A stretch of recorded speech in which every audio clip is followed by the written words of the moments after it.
So, I start my day like this. Siyempre, prepare, hilamos. Yan. Tapos, with the massager, facial massager, and 24 karat facial gel. Siyempre, dahil 2 days tayong puyat, kailangan natin ng pantanggal man lang ng wrinkles and eye bags. Massage ng konti para mawala ang ating mga wrinkles. So, everyday pag puyat ako, ganito ginagawa ko every morning. Siyempre, massage lang ng ilalim ng mata para mawala yung ating wrinkles kasi hindi na tayo bumabata. Ganito lang sa ilalim, sa may cheek. Hagod-hagod lang, pataas. Pababa, pataas lang para yung wrinkles natin hindi mag-steady pababa at hindi lalong lumulaw ang face natin pag nagkakaedad na tayo.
So, sinishare ko lang po talaga yung aking morning routine kasi marami po ang nagtatanong at age of 34, ba't daw po ako mukhang bata? Actually, wala po ako masyadong nilalagay sa face ko. Facial wash lang po ako. Tapos, cleansing, gamit yung 0% alcohol toner. Tapos, ito po, 24 karat facial gel.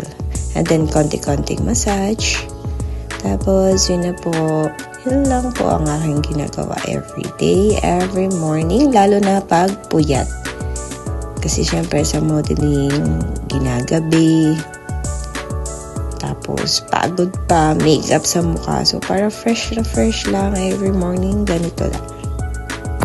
So, yun lang. Thank you for watching. Have a good day.